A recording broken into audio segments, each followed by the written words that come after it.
I'm Scoop Sanderson. I'm the Main Street Gazette reporter. I love walking in Walt's footsteps.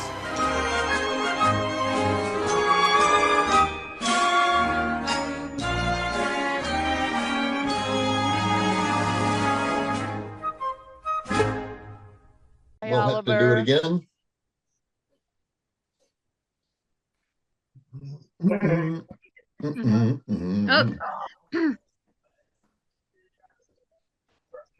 Okay, we should be good now.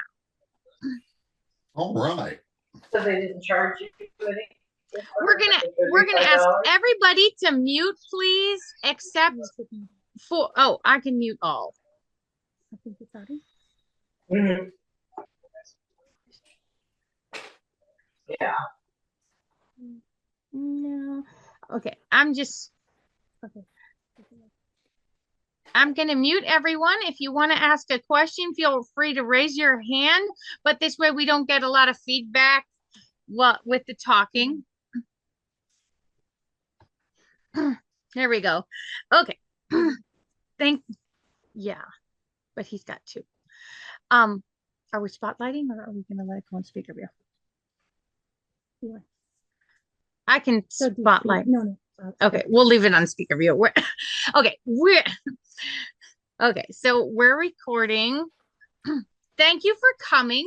We've asked Holland to basically explain different types of pins, how they're made, and how to identify them for all of us who are sitting here feeling our pins, trying to decide if we've got real cloisonne or synthetic or epoxy domes and all the fun that can be, trying to figure that out. So he's pulling together examples and going to show us different types of pins and how they're made. I am. And we're all very excited about that. Me too. I brought about 4,000 examples, so they wanted me to keep it to 45 minutes. It shouldn't go much over 2 hours. Okay. This is a feature-length production. I'm not really sure where to begin, and I keep finding stuff. So give me just one more thing. There it is. Fantastic. All right. I think I was going to find it. Okay. Here's two pins. That look pretty much the same. Very similar, but I can see color differences at the ears. Yeah. The gray is a little less gray on the top. The pink is a little more intense on the bottom. And the detail around his neck, and everywhere really, but it's just a little more refined on the bottom one. So why is that? Well, one's cloisonne and one's synthetic. I'm going to try to do this on this little surface here, but and I'm going to try to do it with this pen. I'm not sure I can do it with this pen. When you look at these on the back, not a lot of difference either. But this one from on the edge is a little bit bowed. They both have really square edges because they're die struck. Die struck is where we're going to start, I guess. I think that's the best place to start. That sounds good. Pins aren't die struck anymore. Oh, I didn't bring the...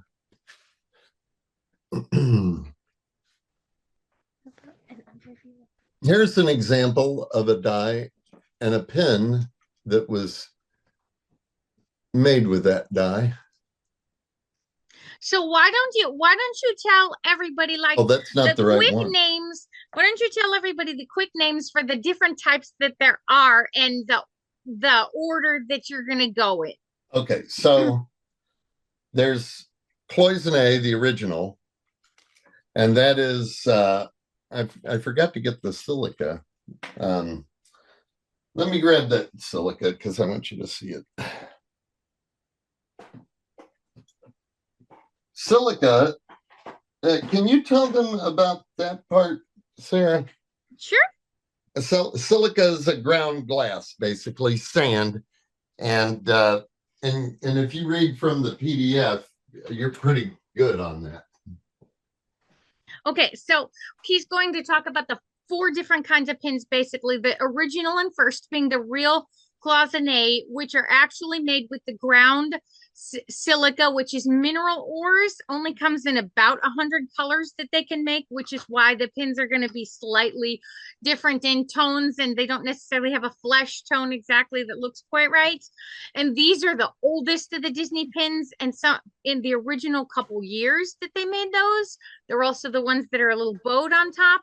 They were replaced by what's called synthetic cloisonne or semi-cloisonne imitation, which is made with a resin, and that's what we call hard enamel. Then he's going to talk about soft enamel and epoxy domes, which are the different ones that Loungefly, things that yellow, things like that. What he's picking up now are going to be silica packets that are going to show you some of the ground silica that's used to make the colors on the original real cloisonne pins. So this is gonna be real cloisonne. Then we're gonna have synthetic.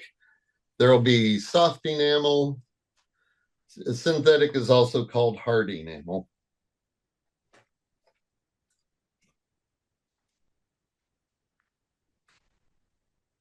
I wrote to I called the people who sell this stuff to artists who still use it. It's also used in, from a little bit of research I did recently, in fingernail enamel. I think they sprinkle it straight on at the salon, the nail people. Wow. And there's also silicon in the sparkly food stuff, apparently. So whenever a food glitters, apparently there's silica in that, edible silica. Oh dear. My thoughts exactly. So here are the minerals used to make these different colors. They are not made with a tint or a pigment. They are made with, I guess he gave me some examples of what they're used for. They're made from ground glass and a mixture of these elements. Do you see red? It's cadmium at the top. Cadmium at the top says red, yellow, and orange. I was told early on, and this guy may have affirmed it, I can't remember, but the red is also gold. Yes, it says gold does reds, pinks, and purples. Oh, there we go, right there. That's what it says. And copper does green. You all just read that. So anyway, here's some examples that I got of these different powders. It really looks like colored sand when you do sand art. It does really look like sand art. Well, that's what it is. It's and because it's glass, and they put water in this to turn it into. They mix it with distilled water to make a paste, and then they deposit it into the voids. Let me show you a void.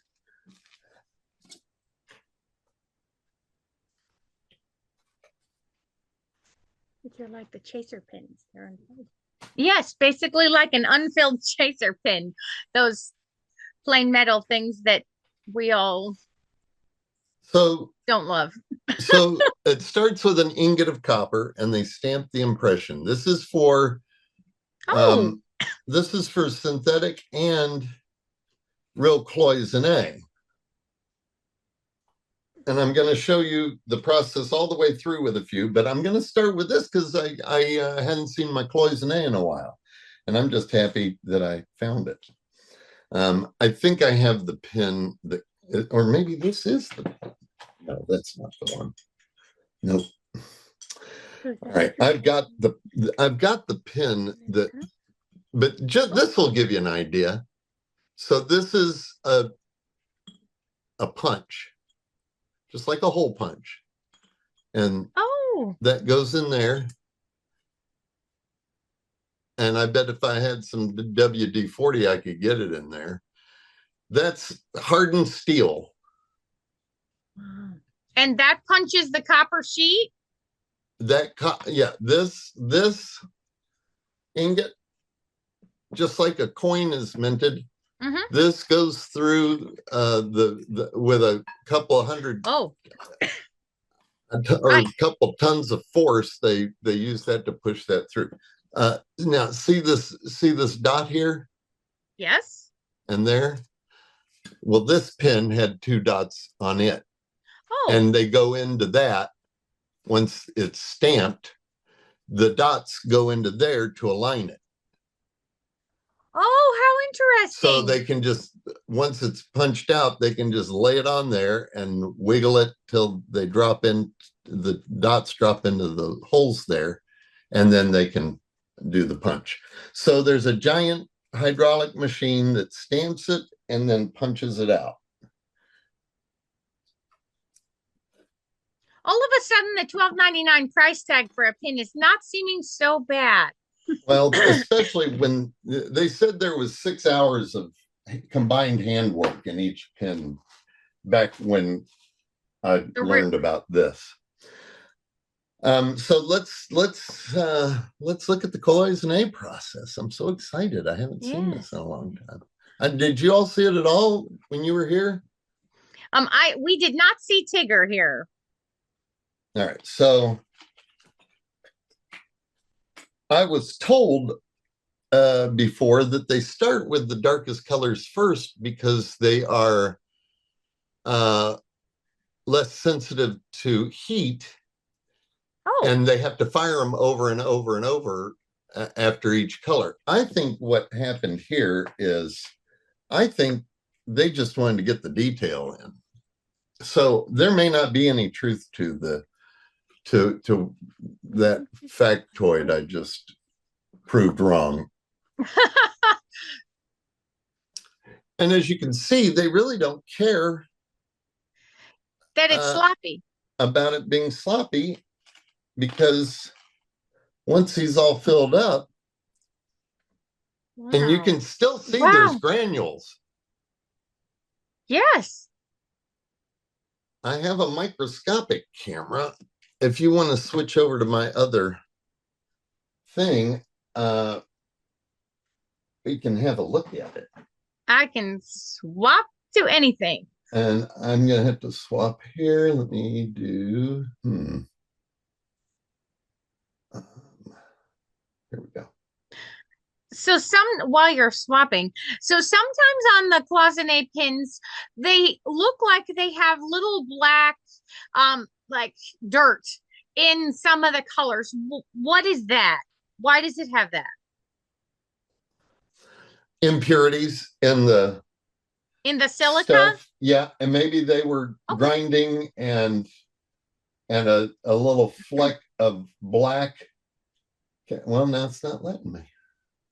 All right, hold on, let me try one more.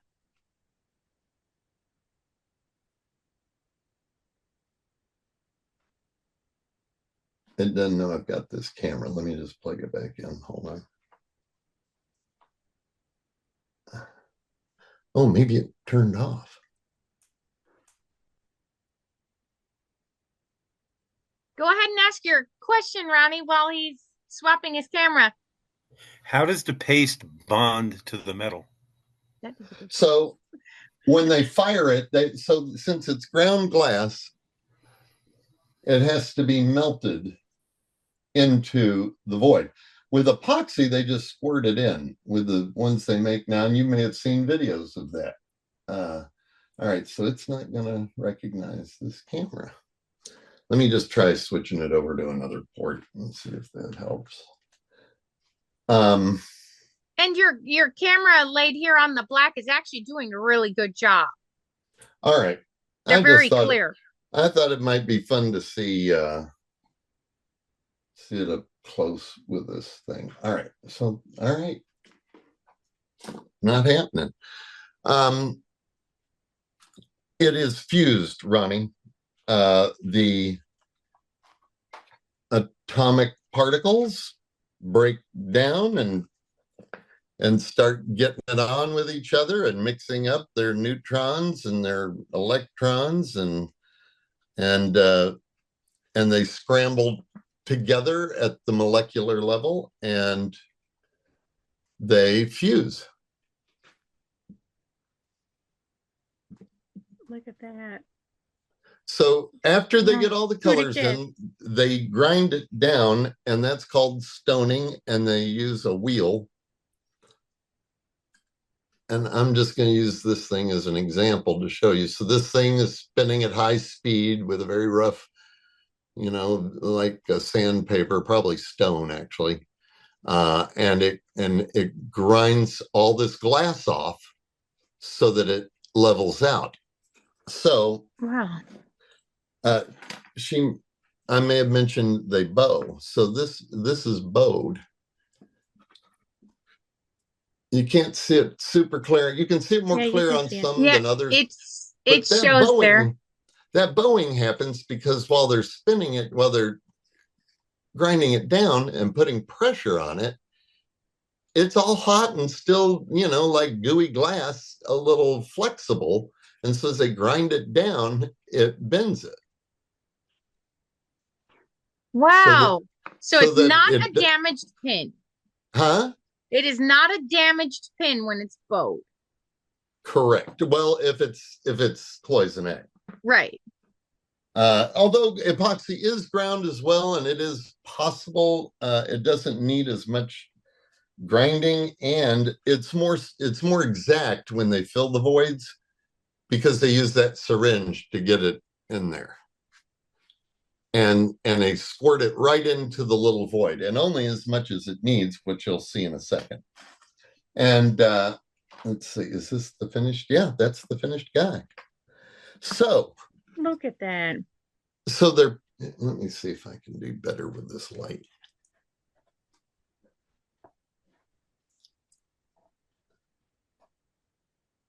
Trying to get the reflection there. Mm-hmm. Wow.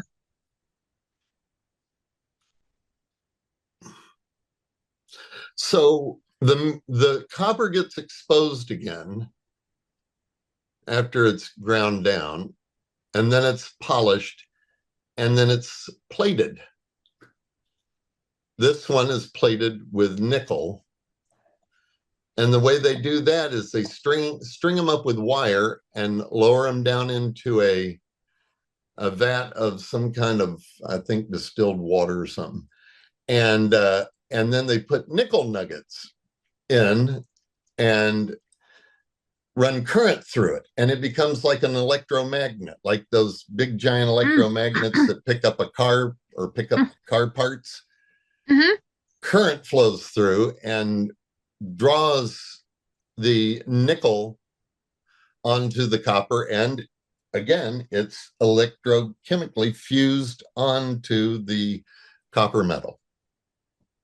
So why the different like patterns and textures on the back of the pins? Why the waffle texture? All right, and stuff so like let's look at the back stamp of a pin, and we're going to do my pin.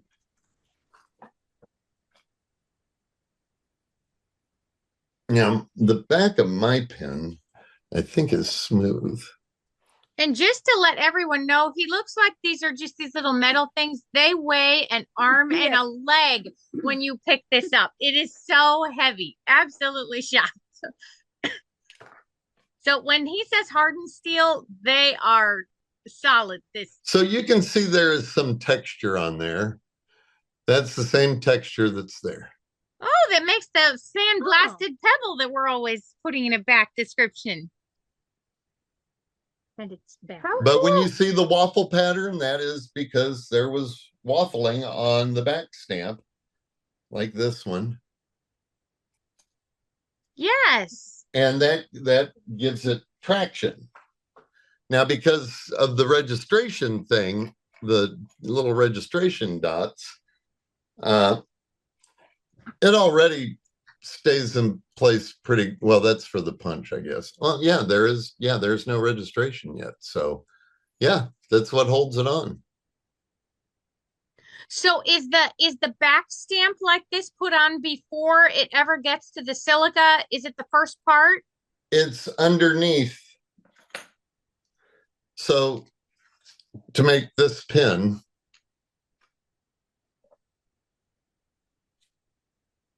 that's the back stamp. And then this is the front.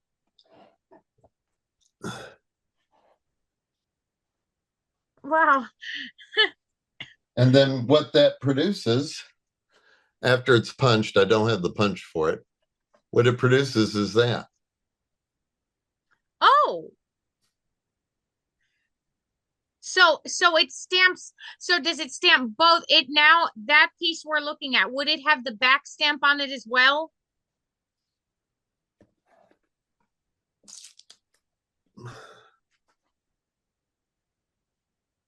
Oh, it does. Okay. Yeah, So it's underneath it when it's stamped. yep. Okay. So it basically does it puts the ingot in there and it comes at it from both sides. Yep. Wow. And that's Wow. just like how a coin is minted. So when you, if you ever, I mean, lots of people go to the Treasury Mint and get to see this stuff happen. And but you can also, if you can't find a pin being made online, you can see that. And it's essentially the same with the stamping and punching. So now they've soldered a tack on. And the tack is already plated. No, No, it will be Oh, plated. it's brass. It That's what I is. look told. Okay. It looks brass to me. Uh-huh. And then they start filling it with epoxy. Look at it. Wow, huh? It just shocks me that it can be that messy and still turn out into such a cute pin. They grind it back down to that exposed until the metal's exposed. So there's sanding and stoning. Wow. Wow. So this one's still unplated. Oh. So it's got the soldered on tack. Hasn't been stamped with the number yet.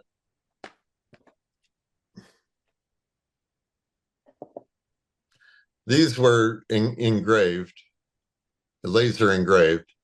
Oh.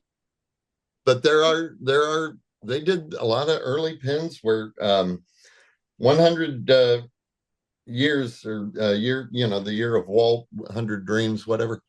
They were all, and then once it's plated, a lot of them had hand stamped numbers, 4 digits for 5,000 pins. Wow. So 5,000 pins, somebody had to go in and hammer on 4 individual numbers per pin. So there's 20,000 strikes to hand number the pins. Those pins should be more desirable. People should want them more. Once I started learning this stuff, that's when I was done. I was sucked in. And not, I was only going to collect Millennium stuff, but then, I started collecting all the cloisonne I could find. And the thing that helped me discover this, I need to still get, but it's basically, they were, the Y2K, the Year of a Million Dreams. I did bring one that looks like it. Let me see if I can put my hands on it, probably up here. There's a new 2025 logo pin. They'll show up at the end of the show. and I can show you that. It was the hand in hand, celebrate the future hand in hand logo where I first noticed. I was trading pins with a guy out in California, and he sent me theirs. Oh no, it was, first of all, it wasn't that. It was the celebrate. It was the first day, last day pin. 99 and 1,000. Disneyland did one, and Oh yes, Disney I World did remember. one. I remember you talking about that because it made us have to go out and trade for one of those. And it was a LE, I think 10,000. And his looked awful.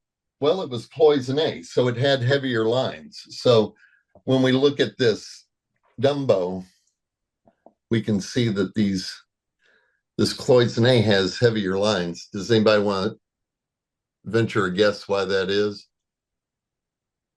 Are we all muted and everything? It's They are because muted, but anyone can unmute. I was just trying to think, why is that? Is it because if the synthetic is liquid and they can pour it in, they don't need as much metal? nope, it is because they are fired. Oh, The cloisonne are fired at a much higher temperature. oh, so the metal would break down. Sarah's research says 800 degrees. I had learned 600 degrees, but the heavier lines allow it to be fired at a higher temperature without them just disintegrating. Oh, So the epoxy enamel, when it's squirted in, is fired, but at a lower temperature. and I've the got a couple epoxy. more. I've got it. This is called the process. And I've got a couple of cool ones Yes. that I can show you real quick here. And then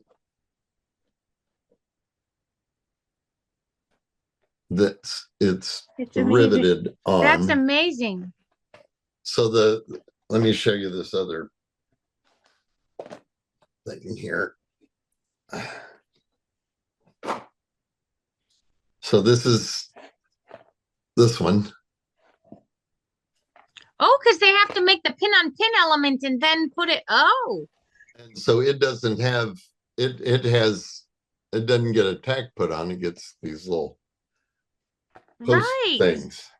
And then those go through the hole that's here. Through those holes. Oh, you're right. And then a spinning press pushes down on it and flattens it out.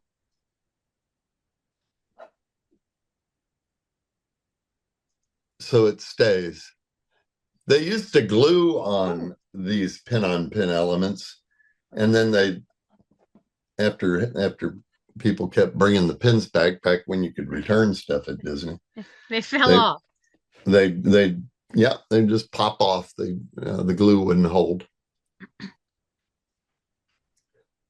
Wow. I'm so glad we're doing this tonight. I've gotten all this stuff back together. The band's back together again. Well, that's really interesting. I never really thought about the pin on pin elements being made separately. I mean, oh yes, okay. This is the one I was hoping you would show. I don't have many pieces to this. I just have these two. I mean, here, I think I've got more pieces. You have more pieces to this. But look at that. How her face isn't even there. So would they have done her skin tone under the red of her hair, and that's why they're gonna sand that off? Yep. Yeah, they put the skin tone in, fired it, and then put the hair on top of it. Wow, that just kind of blows my mind that it's just kind of thrown on top like that. And we sit there looking at each pin, noticing that, their finger looks slightly different on this one versus the other one. It's no wonder. This is a little cloisonne charm.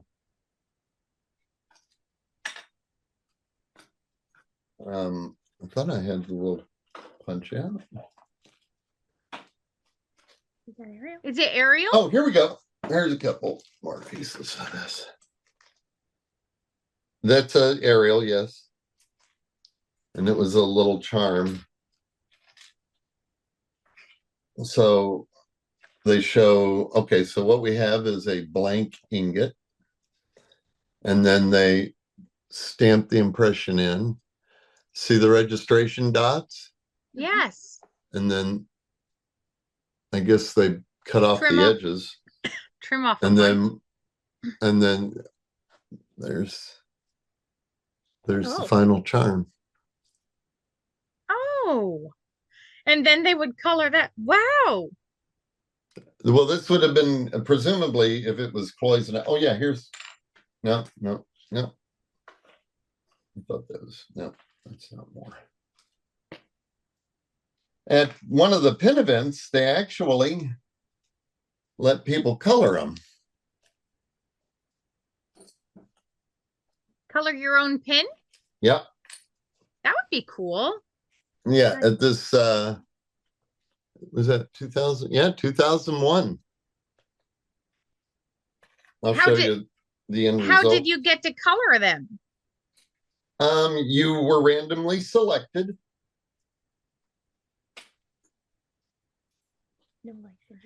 And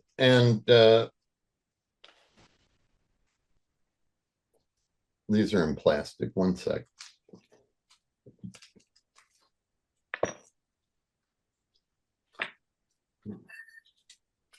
They would plate it silver or nickel. And then the same thing with gold. I think it's actual gold that's on the electroplate. It could be something else. I don't know. Oh, and you got to select whether you wanted the nickel or the gold? No, everybody got a gold pin. Oh, you got a gold. Uh-huh. And then let me see if I can see a difference here on what I got.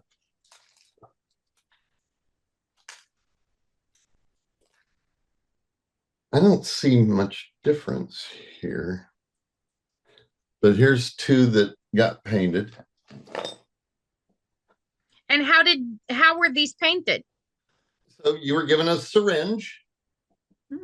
And they they kind of guided you through what to do.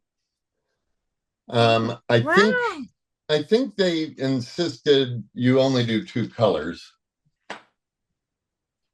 Could see that. That's all. And I've got a couple. I thought they were here. I've got a couple of more colors, but this was the final, and it's domed. So there's another way to finish off a pin, and I think they did the dome because they wanted it smooth across everything. It'll mean that this was soft enamel that you were putting in, and they domed it to make it feel like a pin. Well, I think they did it also because it would be easy to remove any excess that got, that covered up any of the detail. That's interesting. You can see how the dome yellowed.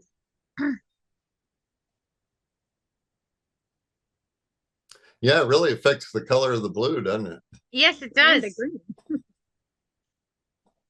That's cool. We've got one more example, it looks like here. I've got this, I've got the color it yourself pin. I've got that in two other colors, I think. That's pretty neat. Pink and yellow, I think, is one. This is also an epoxy dome that was a regular retail. Oh, and you can certainly see how it's yellowed. Apparently now the domes are done in polyurethane in a kind that does not yellow. So they took. That's how Loungefly can sell them. Yes, Loungefly. Yeah, because all Loungefly pins, except for like the big jumbos, they have the domes on them today. Sometimes his Widow's Peak gets colored, and sometimes it's just gold to make it easy, I think, for them. or plated, whatever.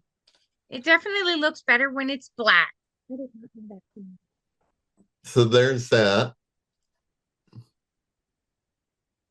Oh, Wow.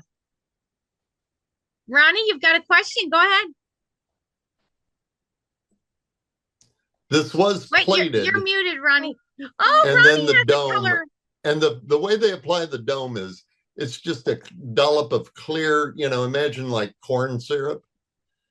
And it puddles over on it, and then it flattens out, and then they go around with like a toothpick and get the excess off. Oh, how interesting.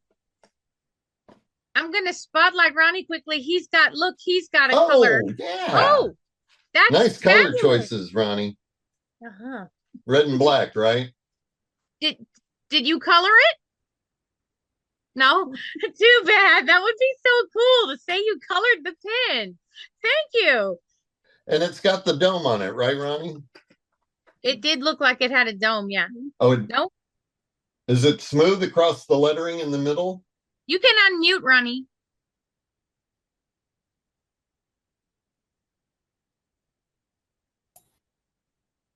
No, you unmuted and then muted back.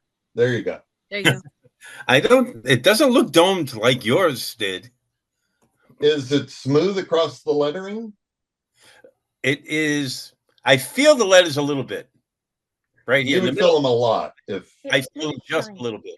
It What looks about at pretty the bottom? shiny. The date? Bottom, not so much. Yeah, it's got the dome on it. It looks pretty shiny. That's really cool. Black, white, and red is cool. Very The funny cool. thing is, I was looking this one up today and I couldn't find it, so I just had it out. Oh, well, Now you know why. It's probably not in there since they're all unique. Well, thanks for sharing. That's really cool. So I've got a couple of more.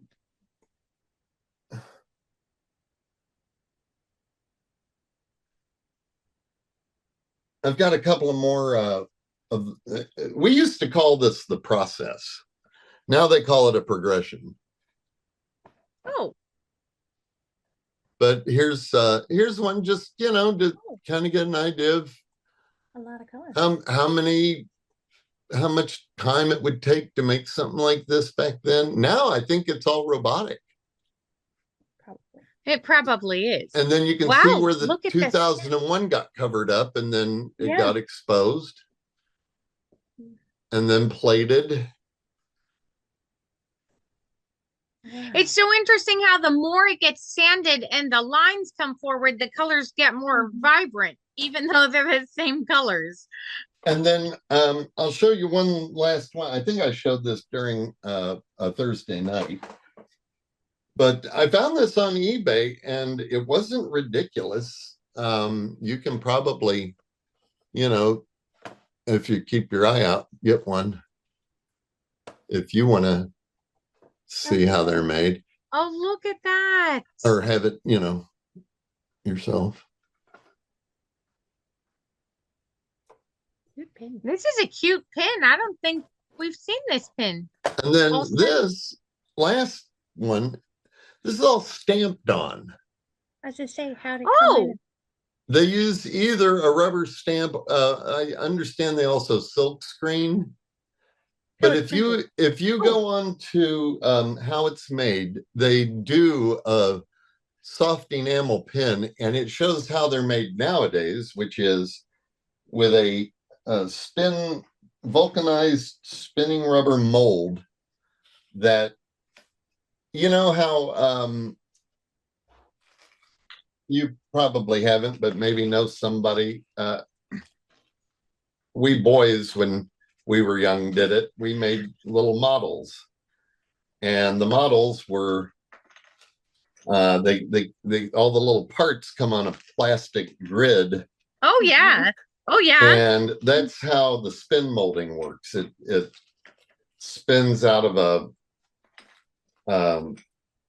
you pour it's a zinc alloy because copper pins are heavy. That's why and poison A is heavy. So that's why they went to all these cheaper production methods. Here's one last one.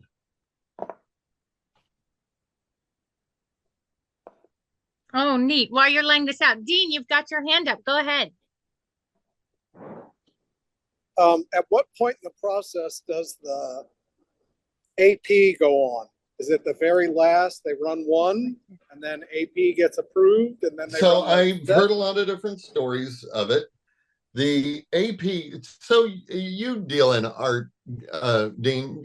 Artist proofs are typically from a print art, a print piece that are given to the artist in addition, above and beyond the edition size.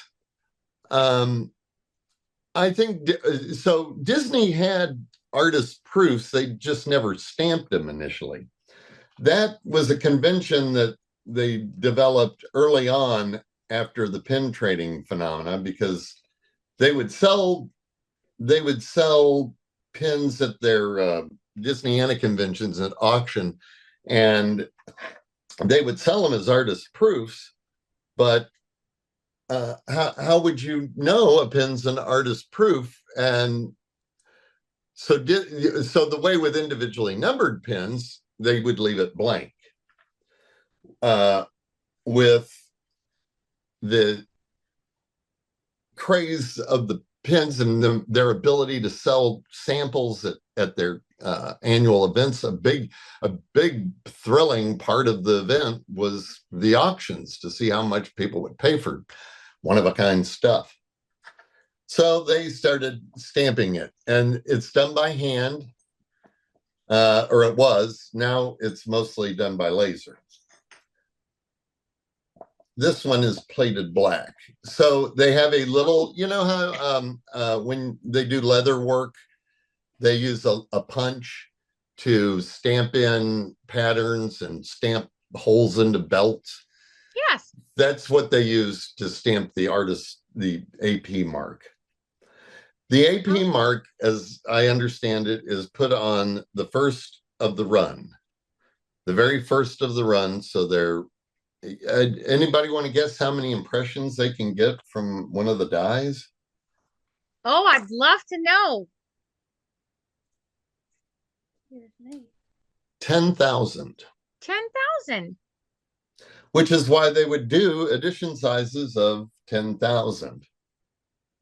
I'm gonna spotlight us right here because Sis actually has one of the little metal. This is actually an A. That's a little metal stamp that you would use for leather or soft metal. She's done dog tags and stuff, and that's an A. She's got the alphabet. Awesome, thank you. I'll have to get some of those. They're very nice. Yeah, they're So- really cool. So there's, I showed the final guy. There he is. That's very neat. I see. Molly, you've got your hand up. Go ahead. Hey, I Hey, just wanted to tell Holland to put the phone he has pointing towards his face on his face. oh, this one. There you are. We got to see your shorts. I only did this one so that I could It's okay. When you're talking, it's good to see your face. thanks. I did this for the magnifying camera, and that of course didn't work. So I want to show you some side by sides of the synthetic and cloisonne of some typical examples. Oh, Um, good. oh. While you're laying those out, Dean has another question. Go ahead, Dean. So there's no real way to know if an edition size is, say, 2,500, that it's No. really 2,500. They didn't run No. more, right? We've got to take their word for it. Shanghai, and Shanghai apparently- pins are known to go over the number they advertise. Yes. What was But that? Shanghai pins are known. They go over the number that's advertised if you're buying a Shanghai pin. Hong Right, and Kong apparently. that's been confirmed by somebody who Yes. works in the pin Yes. team. Hong Kong apparently is very careful about it, and the number they release is really the number they release. Isn't it fascinating how cool the black Yes. plate makes, and apparently it's like a gunmetal. It's The black plating. it's called gun black. But I love black plating, and Disneyland did all their early characters with the black plate. Elizabeth's favorite are all the black plated pins, definitely. I do have an older pin here. I'm going to just show real quick. This is a sculpted pin. And they're doing a lot more sculpting now, but they're flat on the back. But you can tell this, the metal was poured into a mold, and then, the excess was, poured off. So, and there actually could have been even an insert that pushed it out, and then a little stamp went on that. And then this is fired enamel on here. I don't know if it's real cloisonné or not, but it is an enamel fired on there. And I never really did anything with these pins. I kind of had some and held on to them. This is one of them. Because sculpt pins were definitely not my thing. And now they kind of are, because of what they're doing with them. And when did that happen, Sarah? I think that probably has to do with some of these nifty D23 pins, huh? The maps. Yep. When we got to talking about the maps. Then we went a little overboard. Yeah, I definitely did. All the Princess glitter pins have that. And so and the D23 set, that's the songs we grew up with, or whatever they called, they're all sculpted. They did a lot of sculpting last year. I do have right here handy the map set I want to show you.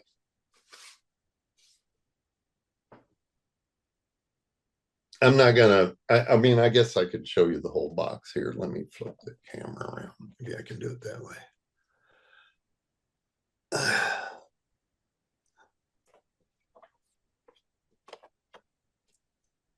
So these are the map sets.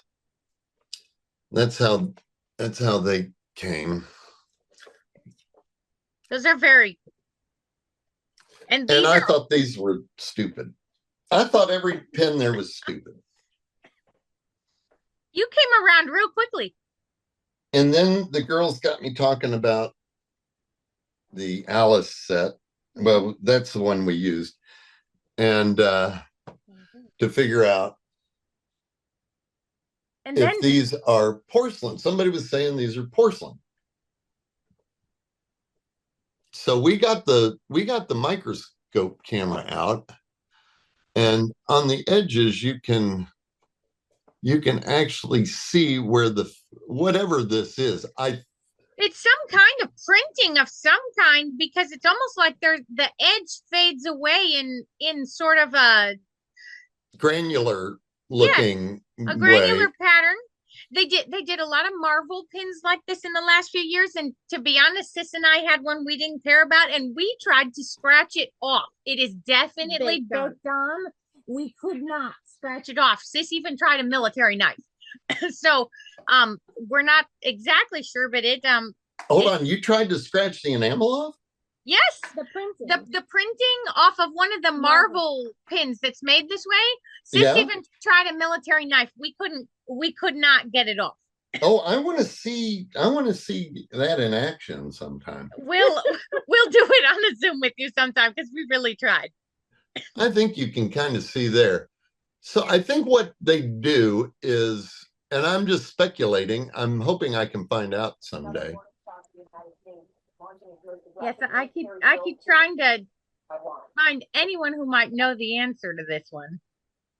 So they If we need to mute somebody, would you please? I've got it. I just, in case we ever get to use any of this video.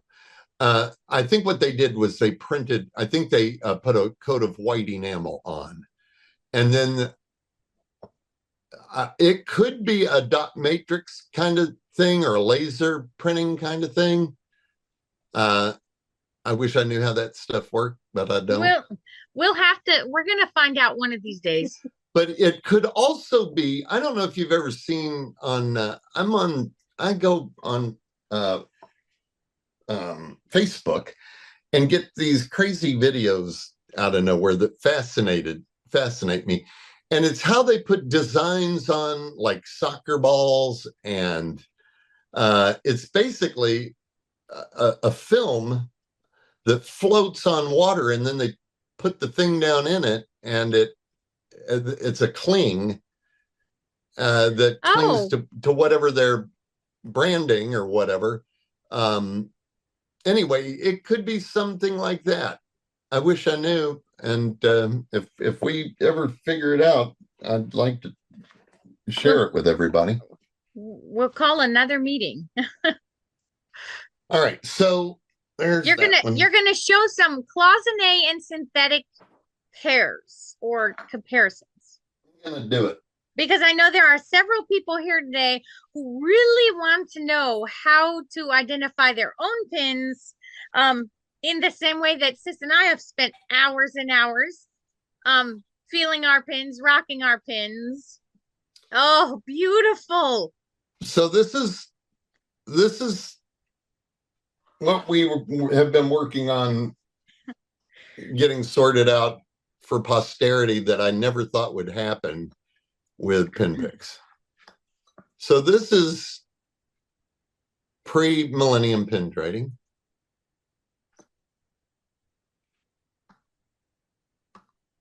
Yes, that copyright Disney signature made in China is very... What's with the two posts? So before they started marking pins limited edition on the back, the way you could tell a limited edition pin was it had two posts. Ah. And that's exhibited in the, I gotta straighten that guy out. In the pins that they sold at the gallery stores in little window boxes. Oh. They all have two backs. They don't say limited edition on the back. They just have two backs. This is the back stamp I'm always searching for.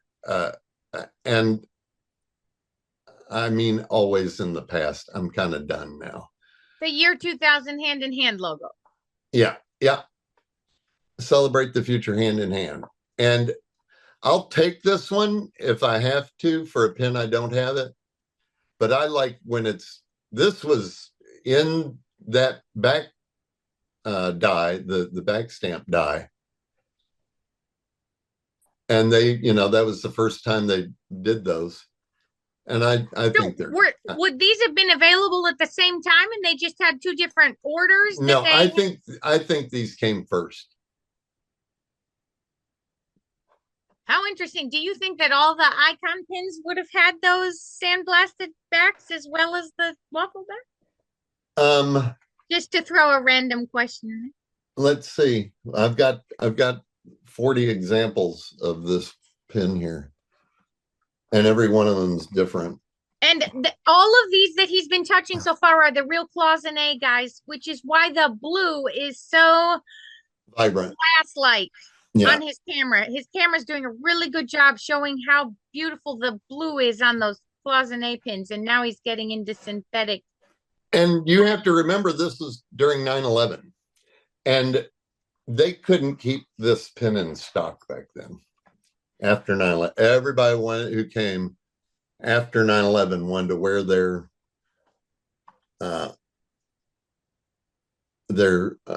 Mickey America flag.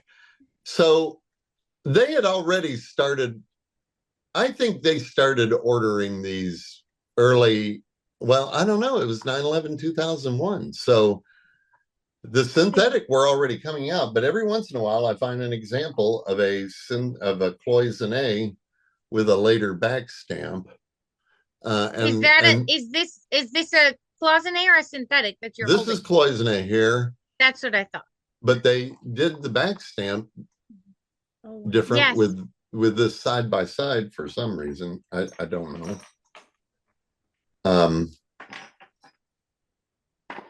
I just had it. Hold on. Yeah, this is a 2002 cloisonne.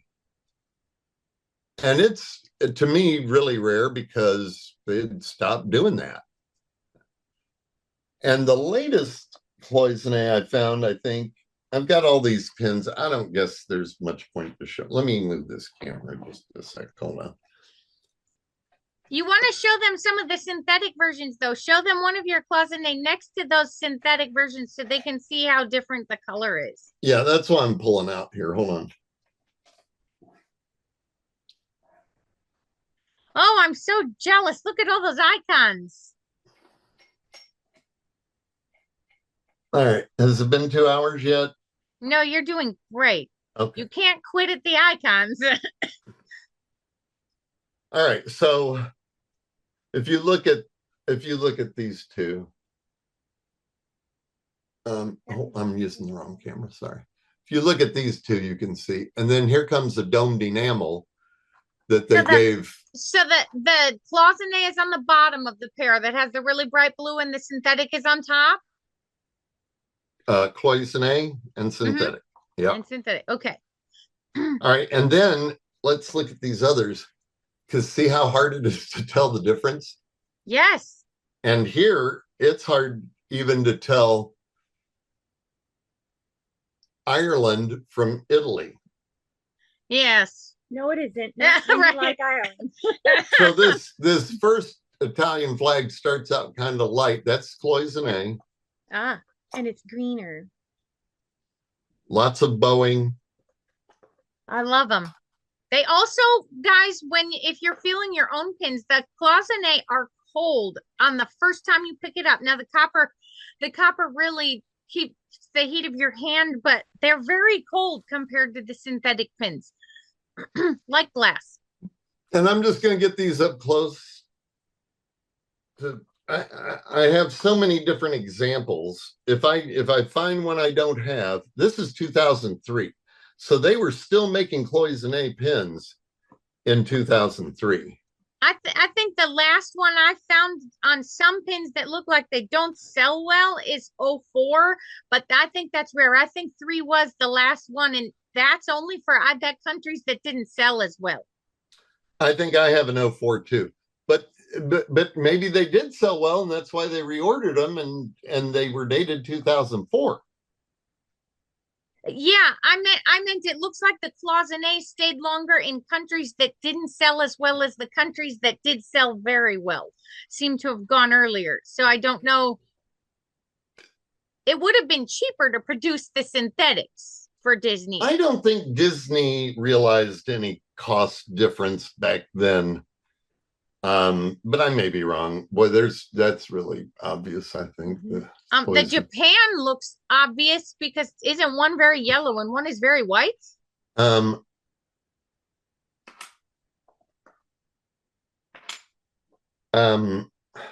one just yellowed? I think it just yellowed because I don't think this is real cloisonne. It's very heavy, and it could be, but it doesn't have the bow. So, hey, before I forget, I showed you square here. Well, let me just, I'm going to leave these up for just a second. The square edges of die-struck pins is because they're that thick ingot of copper that gets punched. When pins are spin cast now, they don't have that, square edge. They have a beveled edge. Let me see if I can. I'll come across something to show you with a beveled edge. Ronnie's got his hand up. What you want to ask, Ronnie? Okay, so the domed enamel pin, that is a remembrance pin for 9/11.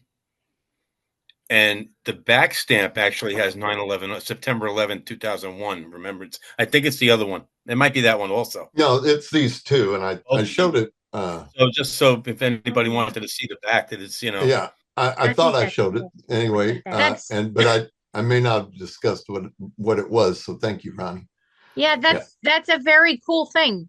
The Uh-huh. DVC people issued this in a really attractive presentation package too. I think it was a little box, maybe.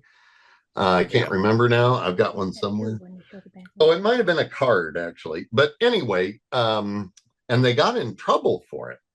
I don't know by whom, but I was told they a lot of them got pulled because they weren't Oh. supposed to do that. Oh, So this should be a black dot. and yes. and it got past them. So there's the back stamp I love with the Year 2000 year 2000 without the box. without the box. That's the one I love. And then there it is With the with box. the box. And you can see that this cloisonne is I guess it didn't have enough pigment in it or something, because it's a little bit transparent, but that's because it's glass. Yeah, So- it looks almost like coffee or something. So if you've seen these, paint jars that people think have glitter in them, I don't think it's glitter. I think you're just seeing through to the back inside of the pin, just like you do this one. Because you're basically seeing through the color down to that copper base. And then here's this one in cloisonne and then Oh. synthetic, and they did it smaller, but I have one with a chip in it because I want to show you that cloisonne chips and breaks like glass. So that Oh. little kind of sliver of glass Yes. broke out of there. And Wow, that's it what does look happens when like- you drop it on a tile surface. So as Sarah reminded me earlier today, the cloisonne are very durable on their finish. Don't try Yes. this at home, but here, let me do it. Let me do it with that one. Hold on. I keep looking in the wrong camera. I'm sorry. I got another camera here that I'm recording. You're doing well.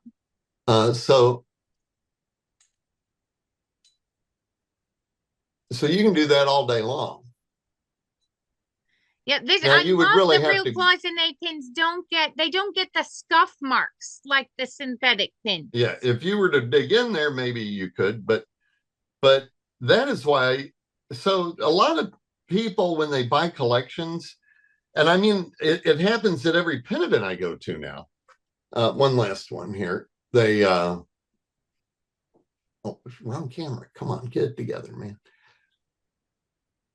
Cloisonne are often a little more uneven Thanks. on the surface and prone to little imperfections. Epoxy is always super smooth. That would probably be because it's liquid when it's put in, so it Yep. Well, there's less to grind down and it's more precise application. When I go to these pin events now, people, I see people sell collections to people and they just pluck them all off the board and throw them in a thing together, and it makes me nuts. All right, so let's see. did you bring the bell head a pair? The which one? The bell head? Like I don't have the bell head if you want to show it. Then I want to show this quickly because this has come up with 3 different people and me this past week. So I really want to show this. So while he's pulling out the next thing, I'm going to show you because this is what changed my pin life. Okay. So if you're trying to tell your cloisonne pins, this one was a great example. The original bell head pin. Wait a minute. Here we go. You can see her skin tone is rather tanned and she doesn't really have a lot of lip tone. and she just looks a little different. This was the first cloisonne pin we got, and it is bowed. And Sis and I thought it was actually damaged, that someone had run over it, and it's not.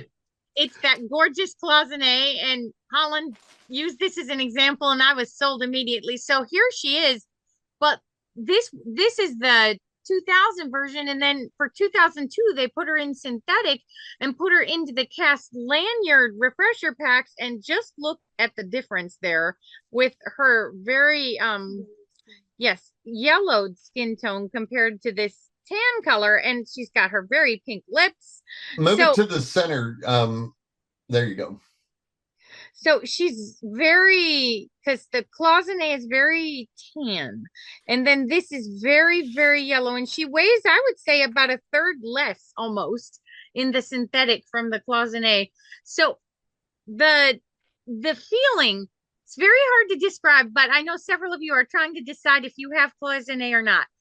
The cloisonne are cold the minute you pick them up, and rocking does work, except there are a few exceptions where we've had them where they sort of rock and don't. But if you shine a light on them, and I can't really do it on a Zoom, but if you hold them into a light and you're shining like this, the cloisonne really sparkle like glass under a light, where the synthetic ones have an all around sheen.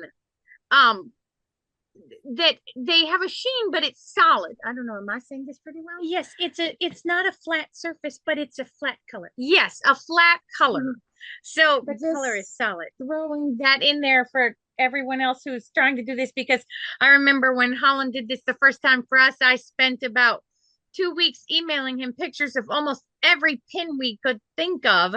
And he was so patient sending me notes about the fact that I had a very nice pin, that it was not real cloisonne. The lines are thinner. The detail lines are always thinner on synthetic as well. Yes. This is the pin I was looking for earlier, by the way, the Millennium Hand in Hand logo. They did in cloisonne and synthetic. They also did, I found, it's a Small World Cowboy Mickey, and I felt very lucky to find those, because I think I found prototypes. And anytime I found just a standard pin in real cloisonne, I held on to it. And I think you're, unless you say differently, what you're showing here are your darling children. Is that a prototype that it's in cloisonne? correct. That's what I thought. I think I may have mentioned it, but here's a really good time to reiterate. Because your bell flesh is a little bit darker, it's because they only make 100 colors in cloisonne, 100 or so. There's just not enough.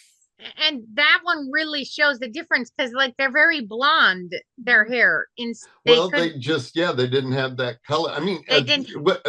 Here's the weird thing to me. That color is their color.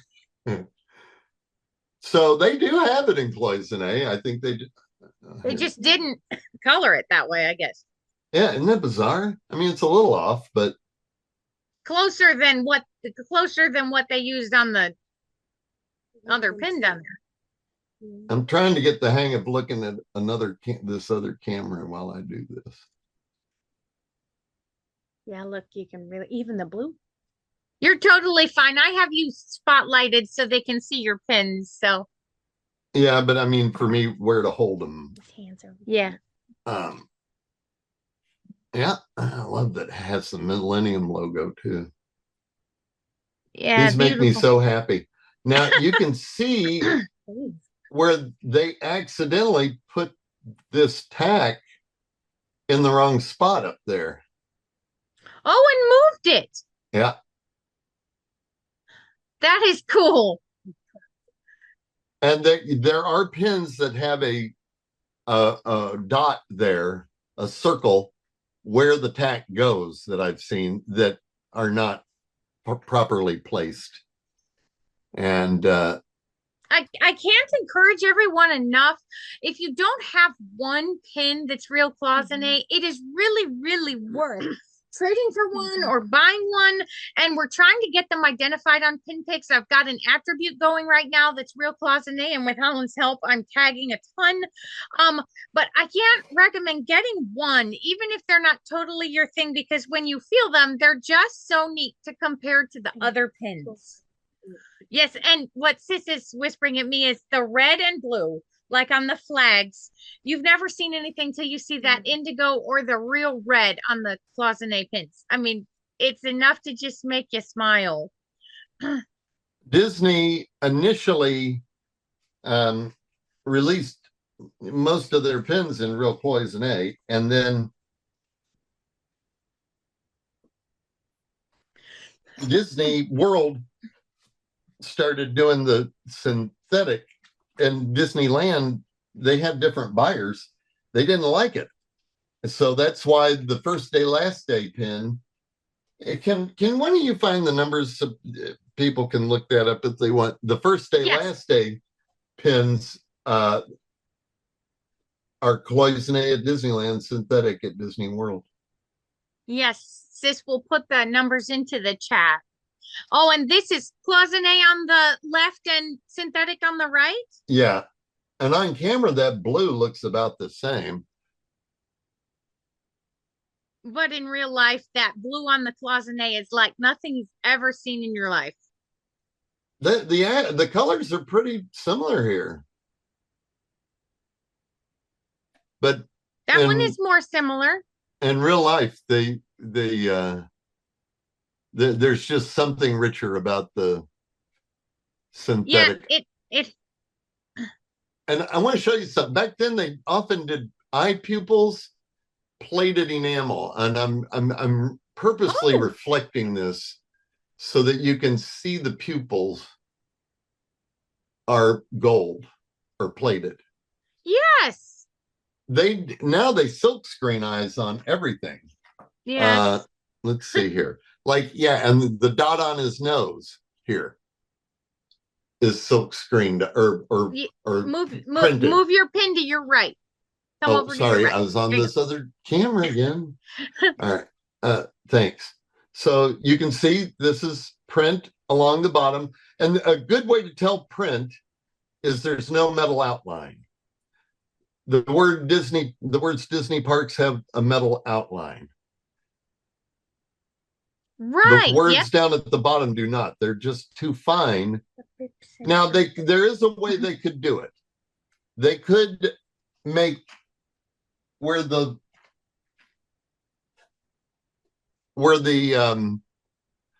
letters are, they could make them recessed. Let me see if I can find an example of what I'm talking about. While here you're we go. finding that, Molly's got her hand up. What do you want to say, Molly? Okay. So yeah, like we really try to find a lot of the vintage pins. And when you can find the cloisonne version of the real pin, like what Holland was talking about with that Walt Disney World and Disneyland. So we have found them with like a lot of those old Mickeys where he's a football player or he's Right. playing golf The or sport. Minnie's playing golf. In fact, I just got some real cloisonne ones in today from Japan. So that are and on the card of Yes, Minnie playing golf. the sports sets are good ones. They are and I think I've tagged them all on PinPix now too, but that's a good suggestion because the sports definitely came in the closet and are really cool. Yeah, and a lot of the really old ones. I mean, like Holland said. Yes. I mean, I think pretty much if it says Taiwan on the back, it's cloisonne. Wouldn't you Yes, say, Holland? anything Taiwan. Yeah. In my experience. So that might help any of you out there that are trying to identify if it says made in Taiwan on the yes, back. a good that's a good piece to throw in there. Thank you. And if it's a Disney pin after 2004, chances are, even though it may look Yeah. vintagey for some reason, it's not. So see here how what they did here. Now this is different plating.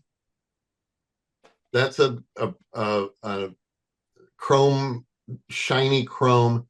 This is a copper and sort of matte, and this is a silver that's kind of matte. I think the final on this was purple. But you can see here, You're good. Yep, there you're you can perfect. see there now the contrast isn't as good there as it is here, but you can see Yeah. that that's purple, and then this is all brown, and this was the final. That was, I'm pretty sure. So the is the only like enamel the Disneyland logo? The- No, all this brown. The brown is. Okay. Yeah, that is fill. But yeah, so what they did, remember how the letters got overfilled Yes. on the other ones? Mhm. They just now they used a syringe, so they probably got it fairly accurate. And they did purple with that and brown with that. And That is cool. and that's one way they can do fine lettering, but the other way is to stamp it and print it on, like we see here at the bottom. Okay. So And then the speaking- glitter is all hand applied too. Oh, And in this case, I think they had to do it before they did the other fill, so that it fired into it and didn't get into the other oh. colors, because they really, they only wanted the glitter apparently in the black field. Oh, how interesting. I'm really going to have to take a closer look at this pin. So with the idea of printing, I want to show you one because I know you know these pins. What about these Millennium Village pins? The top part. They only have the lines every so often. Are these printed? Where there's the line, it's fill, and where there's no line, it's screen print. It's screen printed. Thank you, because I've been staring at this, wondering about that. I did find the ingot for this, and Oh. and I did a demo with it one time. Oh, so the color is you. Yeah, That's so cool. here's the ingot for that. Oh, for the color your own. That's neat. And what else? Oh, so I'm finding some different plating, One of the colors. gold and silver side by side there. I'm gonna make a lot of this stuff available for sale. I may even do some tomorrow. This is Oh, those the are hard enamel synthetic with the black plate, gold Oh, plate, domed gold, and domed black. oh, which is so interesting. And I'm just gonna throw something in. If they have an epoxy dome on them, they have to be soft enamel or printed. Epoxy domes cannot stick to either real Cloisonne or the synthetic, the hard enamel. How'd you learn that? Off of 3 manufacturing websites, like I was going to order my own pin, but I wasn't. I was reading up on all the information that they were telling you to tell you why you would want to order the different types of pins. But I thought that was very interesting because that makes it much easier to identify some of these odd ones where they're enamel under there, but they have a dome, and I wouldn't have known that that meant it was soft enamel under the dome. You And got a basic- real Cloisonne daisy from me. Ooh. And then the regular synthetic issue. So if there's something that you are really dying to get, I would rather sell it to you privately than in my sale where I have to pay commission. Oh, these are cool. These are really cool. I think these were made. They may have been made for the buyer's approval, but this is basically the punched out pin without the tack glued onto a plate. Did we find out about these? And then this is, I guess, the buyer who approved it. But if you ever see these, they're pretty rare and very cool. They are really cool. We've I been have a ton of side by sides. Oh, there's all the buses, which means I have the bus that fits into that punch. Let's look at that. You know, there's that old article you wrote back in like 2002 using this bus explaining we should dust that off and I should put new pictures in it and we should put that out Well, there. this feels like a nice little kind of test drive to me. Is that the one?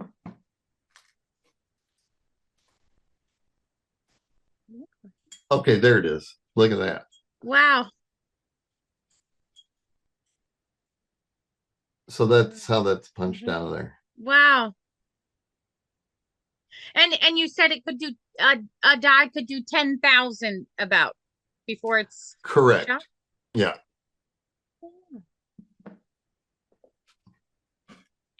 So that's why so many fakes got made too, I think, is because they had these dies. And as I've been told, they sell them because they can't break their contract with Disney, but Disney didn't think to tell them to, well, you can't sell the die to anybody. So the original contracted manufacturer couldn't make them and sell them on the USA market, but they can on the Chinese market make So pins. this school bus pin, this is not a Disney pin, correct? Correct. A friend of mine at the time worked for International, used to be International Harvester when my grandpa worked there. Oh, But they make a lot of the buses, them and Bluebird. okay. So that's the place that you had those little lapel pins that were some of the old tractors and stuff. Or cars, something. I don't know about that. The buses. Oh no, those are also, this is that same guy, only they also made those vehicles back in the day. That's it. Got it. And since they were from Scoop's era, I would wear them on my clothes oftentimes, and sometimes give them away. All right, so that's a lot of stuff. I'll show you some things I'm going to be making available. I just want to make sure I get real ones put with them. So they're kind of space savers for each other. I'm going to get the final of that. And that's the, Up. You can see them. if you catch, if that catches on something, it'll just break out of there. So I would try to get it glued back down in. I have tried, and I like trying to figure out how to repair pins. I've tried exploring how to maybe do it with heat to melt it back in. I have one of those smooth top ranges, and I'm trying to see if I can melt it back in. But a hair dryer might be a better way, or a heat gun or something. But I'm trying to figure that out without damaging the enamel. You really want to heat the metal and only in the specific spot, and then have the enamel, if it will melt and bond into there, do it that way. Super glue, as thin as it is, still will come out the edges, and all you gotta do is remove it. Cloisonne is not gonna, the real cloisonne is not gonna pop out in a piece, correct? It just breaks. It just breaks. It's true. All right, so I could show you a ton more stuff, but I feel like I've covered the essentials, poison and synthetic here. Here are a couple of more of these sculpted pins I found. Those are cool. That doesn't look like it's got the same stamp as the other one did. That's the same thing there. So if any of you have questions about one of these types or something, feel free to raise your hand. Now would be a great time to ask if you've got a question. And honestly, Holland has a great pin mind. You can name a pin to him and he practically always even knows the pin before you finish describing it. Oh, here's an example of when they didn't give me a scoop pin. They did give me another pin that I would fill. I'll show you that another time.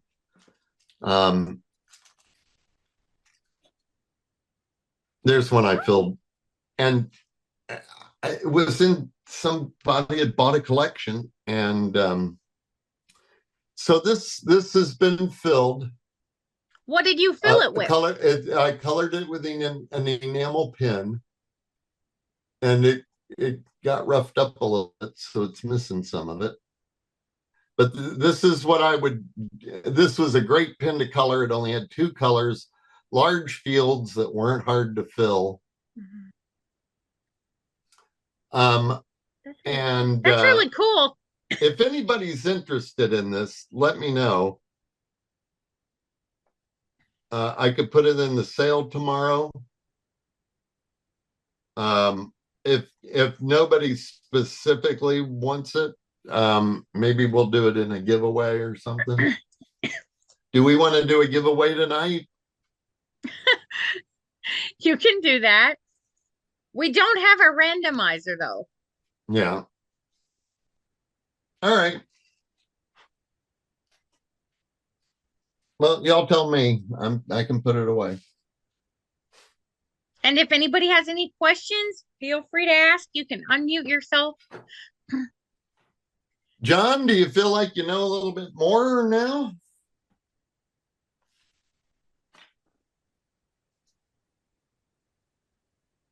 Is anybody here? They're all here. I can see they're all still paying attention. Yes. Thank you for sharing all this, Holland. You're welcome. My pleasure.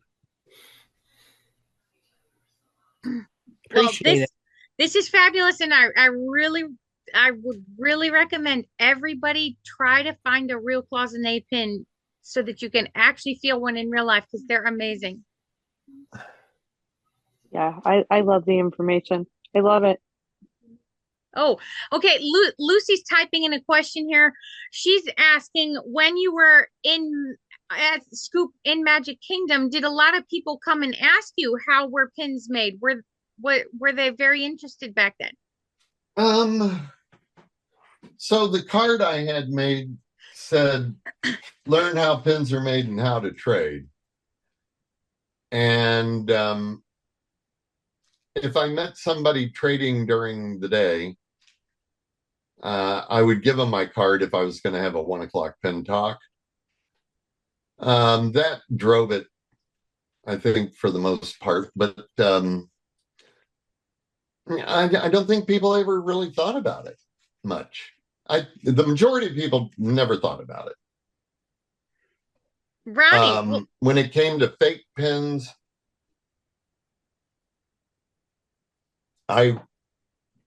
Disney's line on fake pins, at least back then, was there are no fake Disney pins. And the only way to guarantee you've got an authentic pin is to buy it directly from Disney, which sort of was an acknowledgement of their fake pins, I thought. But that is when I think a lot of the times I had an opportunity to explain how they were made and the differences, because cheap fake pins look cheap and fake, and side by side with the real thing, it's pretty obvious. Yeah. What do you want to ask, Ronnie? So when did the soft enamel pins really start to come into play, and the cloisonne almost sort of get out, kind of? So the Sedesma pins were always soft enamel, the little black plated. Right. Let me see. I have something somewhere here. Hold on. I have a Sedesma pin. You want me to show it? Sure. But they're all, and Sedesma pins are considered to be cheap. Yes. But I found, so when I had guests come and visit, This and see how the Sedesma pins are very thin. Yeah. They feel a lot like the Amazon pins. those Sedesma pins were molded just like the spin cast molded pins today. This is a Disney pin from 1992 Disneyland, and you can see how thin it is. So that is brass acid etched. Acid etched is made by acid corroding out the voids where the enamel goes. And so the way it starts out is a plain piece of brass, and then they print basically like a Xerox copy of everywhere there are lines and gold and not color. So you would have a black and white, only black and brass image on this pin. And that printing where all the gold is, that printing prevented the acid from etching into the brass. So they would print or stamp the impression onto this thin piece of brass, and then the acid would, I think this was stamped on the back, but the acid would etch the void into the brass, and then they would fill the resulting divot, the void, with soft enamel on these. Do they put the epoxy dome on top of them, or are they just the enamel? This has no epoxy dome. Doesn't have any, yeah. Neither do the Sedesma pins. And then they would put a little super glue, I think, to just glue that on there. Yep. I mean, I have a million examples of things, but here, real quick, this is this Bertoni? Yeah, this is Bertoni, Italy, and these were made for the European market, and I think they may have even been sold at Disneyland Paris early on. Those are cool. Both Bertoni, some gold plated, some not, but they hyped these up as little art pieces. And That's maybe so cool. instead of getting $1 for them, they got $3 or $4 for them back then.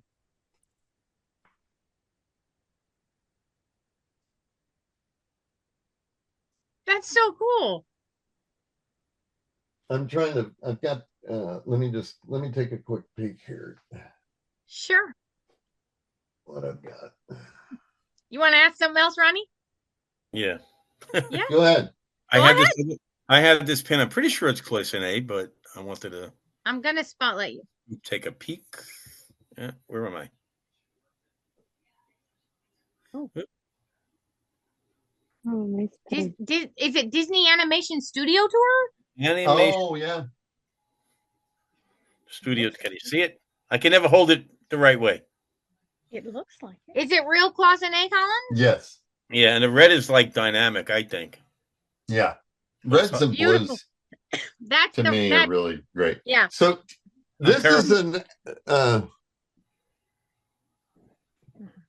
beautiful. I'll make sure and tag that. I know it needs a new picture, so. You knew I was going to ask already? so here is a Disney Tokyo domed. This is die struck. Nice square edge. But it's possibly acid etched. It doesn't look like a very thick layer of enamel in there in a shallow void. All of Tigger's lines are actually gold plated, just like I talked about the pupils. Mm-hmm. So interesting so the acid etched would be on those thin brass backs and very like where the whole design looks thin. The whole design what? looks thin inside under the Yes. dome. Yes. Okay. That makes a lot of sense. We have several pins like that. All right, here is some samples of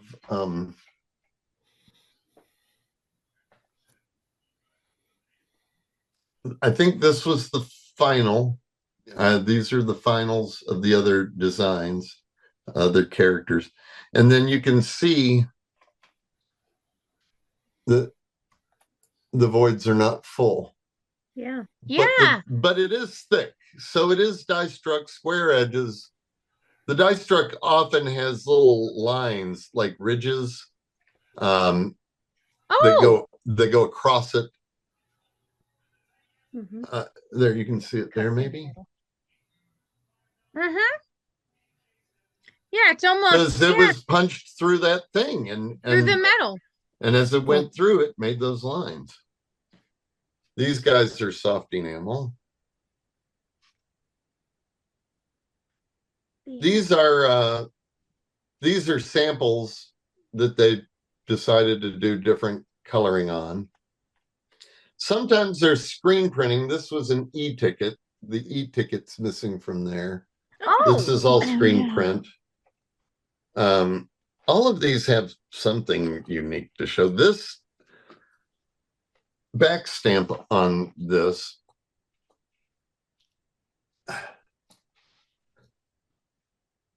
See that giant AP?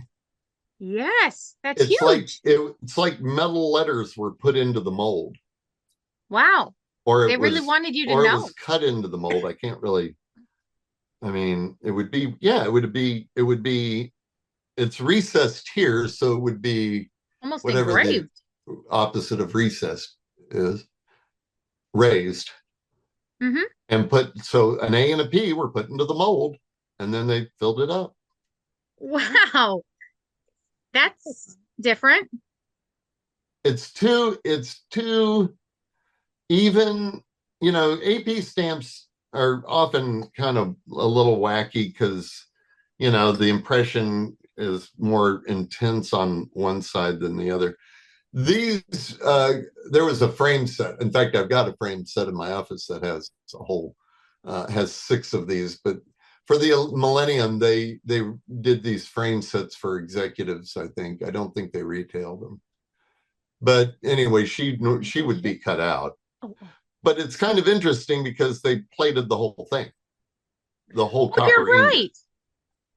You're right.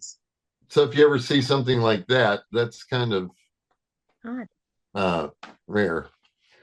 Here's a miscolored letter. And these are the things that I love. You're right. I love the error pins. So real fast, to tell, I was going to tell you how you can tell if a pin's damaged or not with this football one. If this were an error, instead of missing enamel and copper showing, it would have the enamel, it would have the plating in there because they're plated after they're colored, right? Right. So if that never got filled, it would have plating in that void. And I do have examples of that somewhere that I can show you. So let me ask you another question about the pins that were 1990s and then they came out in 2000 and they're the World Showcase, almost like passport stamps, one for each country. They're The globe or they came in. There was a frame set of LE 500s and then there were just open edition and they're almost here. Sis is grabbing one over to the left. The little icons, you mean, or they're not the country Mickey had icons here. I'm gonna spotlight us Okay. and you can see it. These right? okay. So this pin actually is it. What it looks like is to give the thatched roof color right in here. It looks like you're seeing through to the copper and they put some kind of a clear coating over top? No, that's clear enamel. So it's clear enamel and you're seeing through to the copper? Correct. It was clear. Yeah. Okay. That's what I wondered, if that was showing through to the copper or had they colored that? You're seeing whatever reflects through that material is the back of the pin. The pin metal. itself. Okay. The back of that void metal. That's really cool. Oh, So, is the Happy 29 a cloisonne and a synthetic? Sorry? The Happy 29 Mickey, is that a cloisonne on the left and synthetic on the right? Yes, ma'am. That's cool. Cloisonne, synthetic. We talked about the color of Belle's flesh. You can see here, Mickey has much pinker flesh Yes. in the look at the contrast here. I mean, you almost can't read it because it's so deep for some reason. Yeah, but the red and blue are. But look at the red and the blue. And the contrast. Wow. Yeah. Over here, they made it a lighter red to contrast with the July. They also made the bottom of the rocket a darker red, which did not happen on this one. You're right. Which is why I held on to it. There's some rare one-of-a-kinds here. This is an Eric Robeson that never got produced. Oh, can we see him? Acid etched. Looks like Mickey has Rapunzel's hair on him? No. it's just an outline. Uh-huh. It makes him look like he has hair. Yeah, but never released. How funny. Wow. Can you show the patriotic little bunch down there with their flags you've got up there? Sure. I just wanted to show Ronnie these. Ronnie, did you ever find these or? I'm still looking. He's teasing me. I'm not married to him. If you ever find another Figment or something. I'm looking. Cloisonne synthetic. Oh yeah, look at this. This was a Sam McKim, I think. Let me see. Yeah, Sam McKim, Bob Gurr. I guess authorized somebody to make pins for him. Oh, this is a great one. Look at the glitter on that. No That's a kidding. prototype they never did. One of a kind sample that ended up being this. Oh. That's one I different. actually have paperwork for somewhere. And there's another one of a kind. How funny. That's neat.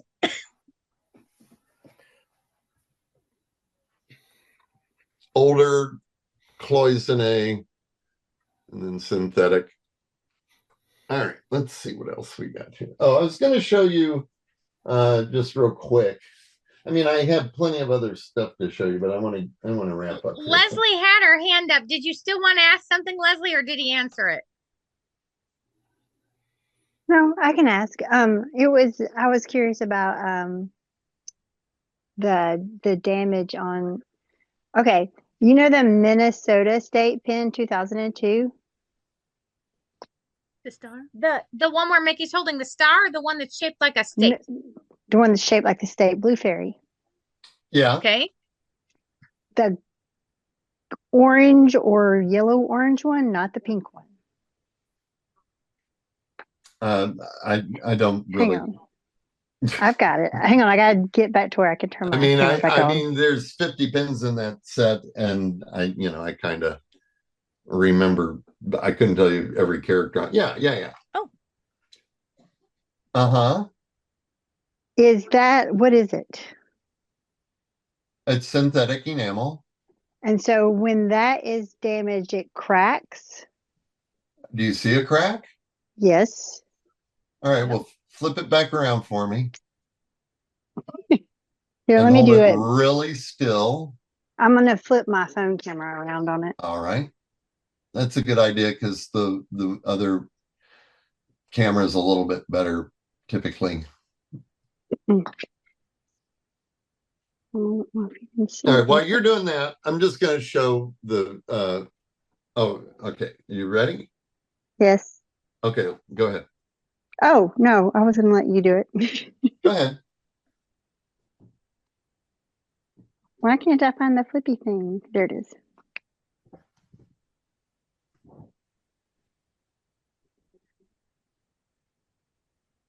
All right, so you're probably better off. Can you set the pin down on something? There you go. All right, there we go. Now, it's actually better when it's slightly in shadow. Okay, where's the crack? You can't really see it on here. You see it there? Is it up in the right? Right where Under the Oda? Yes, in the glare. Yeah, I see it. Yeah. I can't really just leave it right. Whoa, no. And give the camera a minute to adjust. It'll adjust if you give it a chance. Go Yes, in a little sir. closer and go slowly. Now touch the pin with your finger on the camera. Yeah, I tried that. It doesn't do that. Now touch on your screen display, touch the pin. That's really great. So now it's just a matter of light angle, I think. I see a little crack. I kind of saw it before. So it could just be I think that's a scratch. That's a scratch. That's Are what you it looks like, a gouge. Yeah, Yeah. it looks like a gouge, which is exactly what I was talking about when you We've had throw a some. bunch of pins into a bucket and no Promise backs I on did not do any bucket throwing them. because that drives me crazy as well. We've had a few though. It just came to Somebody me did that it way. for you, Leslie. Is it They Leslie? did. Yes. It just came to me that way. So I was just curious about that. Well, so I'm going to talk about what to do about that someday. You can do we'll- something about that? Yeah. In the meantime, I'll tell you what to do about it.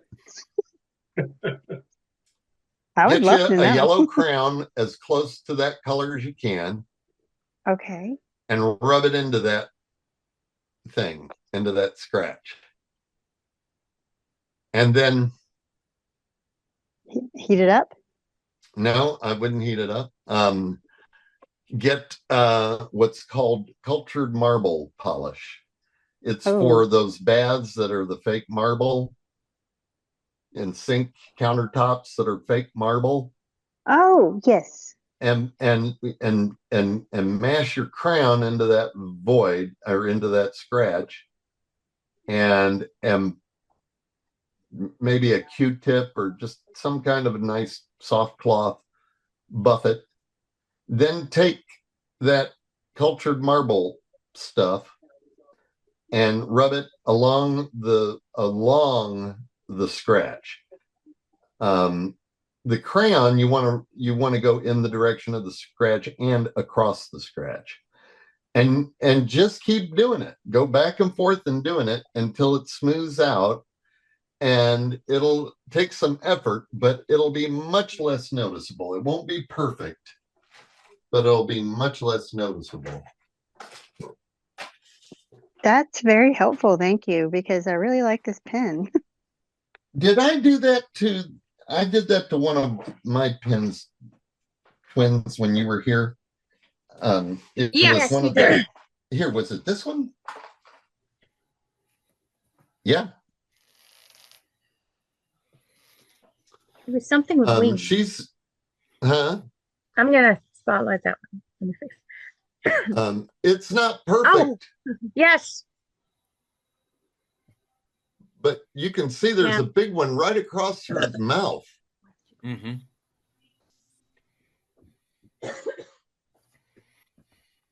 And it's much better than it was.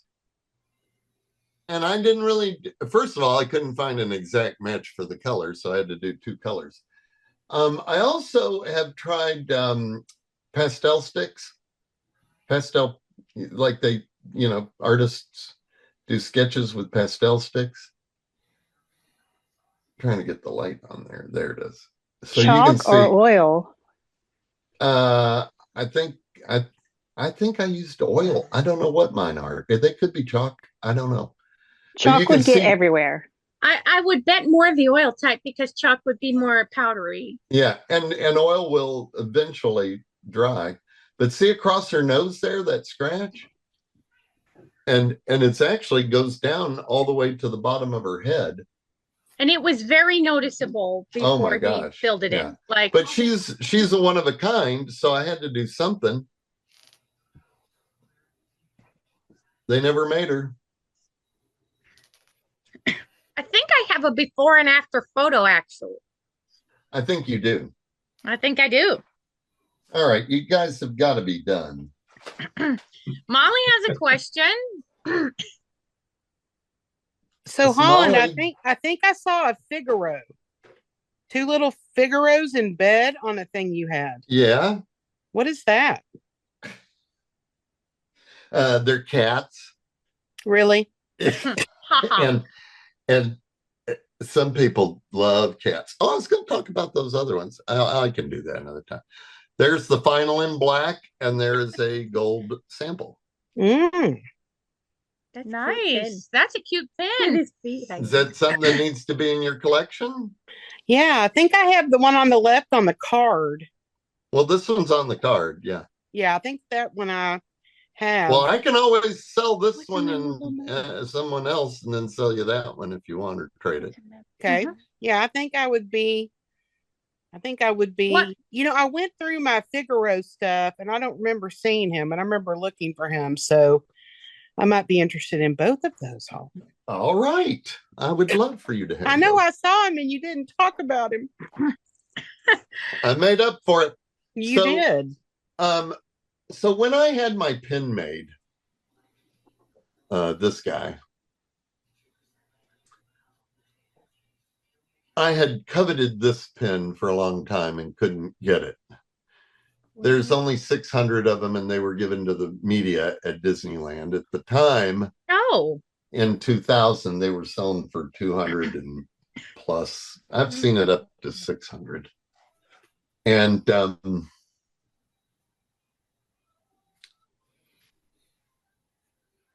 is it look okay there? yeah. Yes.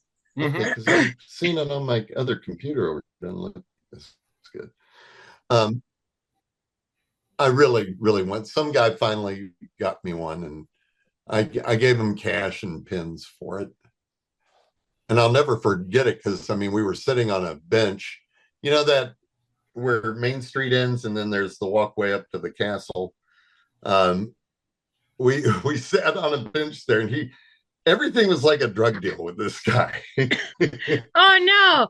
So he secretly, showed it to me, and I secretly gave him some money. But anyway, it was the inspiration for my pen.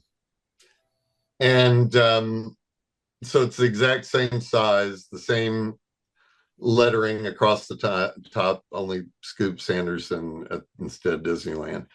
And then I used this Mickey because it was an easy Mickey of, to do of me. And I wanted the red and blue for the patriotic feel. And I didn't want to even try to get a plaid made. Getting it was jumping through a lot of hoops. But not only did I want one that I could give away and then monitor who they went to, because I was seeing these pins. Actually, I was seeing more of the cast award type pins, like the champion. I don't remember if I was given the first champion. I think I was, but there were other pins that people were getting, and they were cast member pins. And I'm like, why? How's Disney not accounting for these? To figure out who's making all this money, because we're not supposed to sell stuff. And back then, people cared about the rules. So anyway, I made it they did it with a screen print of it, which I do not like, and with the Main Street USA. And then they did it with the raised lettering, which I really liked. but I really wanted the scoop and I wanted it to look like this. I actually love how that looks. I like that. I Yeah. traded with Scoop. That's cool. But we settled on this one and got it made. And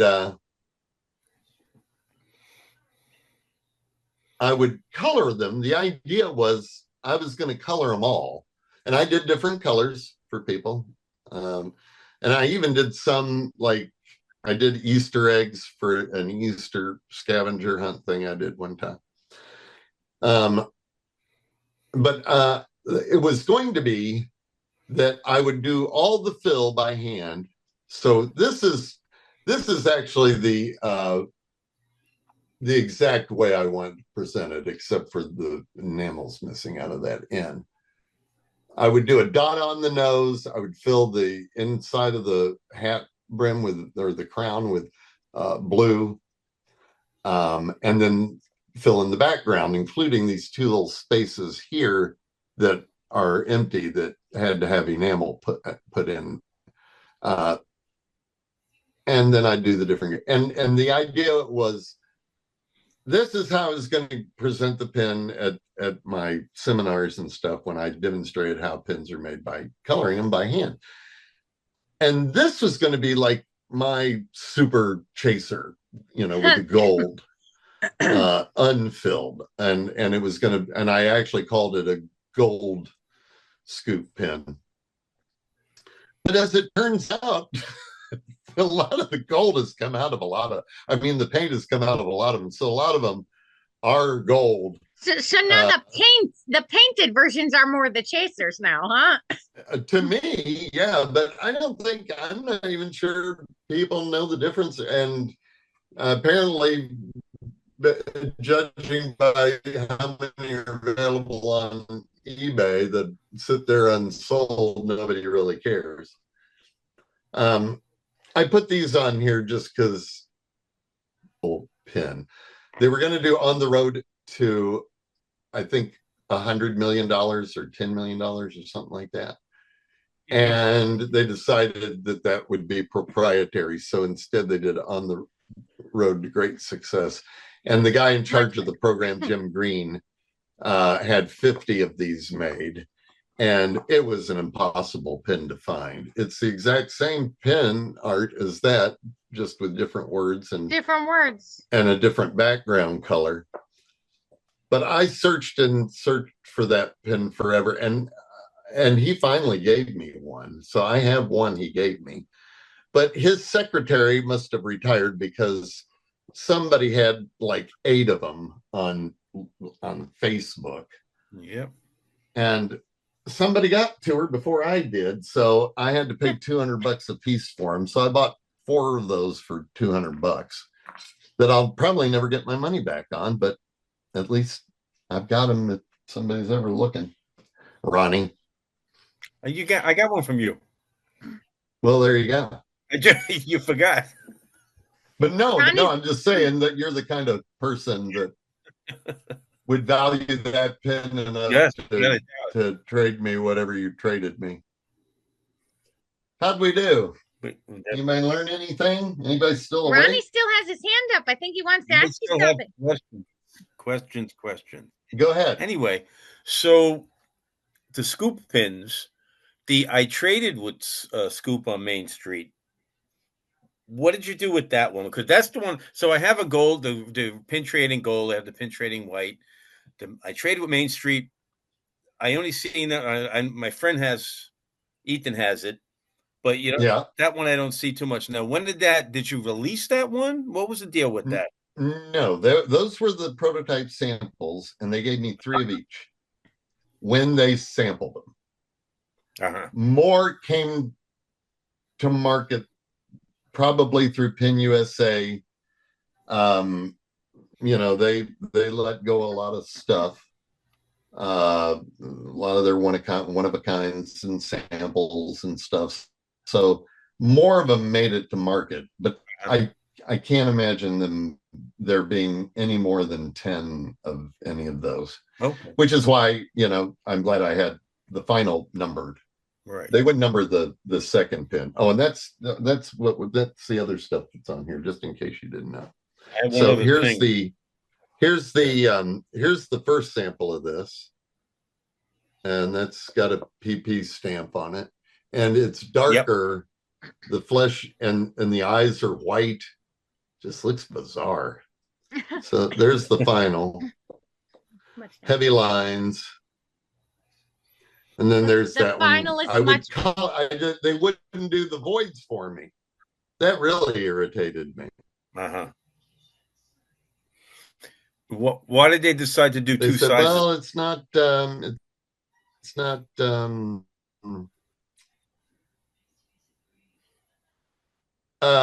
this was the remake Right. when I ran out. Right, okay. And it was cheaper. The size made The smaller. it cheaper. All of these little voids, there's got to be 100 at least there. So that's $5. All of a sudden, this pin really shot up in price. Right. But I think initially they didn't care. That wasn't the case when they remade it. Right. And I wanted a whole new design, but Right. And the other question, so the other thing is the Disneyland pin, the media pin, that you copy the, you got the idea for the scoop pin. Uh-huh. So Disney World made this one, and it's not colored in. It's that other media pin, right, which has pretty much the same roving reporter type thing like you did. Like, right. Yeah. Like Disneyland. So I just want that's really That's cool. I'm cool. glad you showed that. I should add that to that board. That's cool. Any other questions? Yeah. Anybody got yeah. anything else? Any other questions? Thank you so much, Holland, for doing so much and showing so much. This was thrilling. Thanks, Holland. And we kept it under 45 minutes. Yeah. Yeah, look at that. I told you wouldn't need more than a half hour. Thank you, Holland. Thank Thanks, you. Holland. My pleasure. Thank you.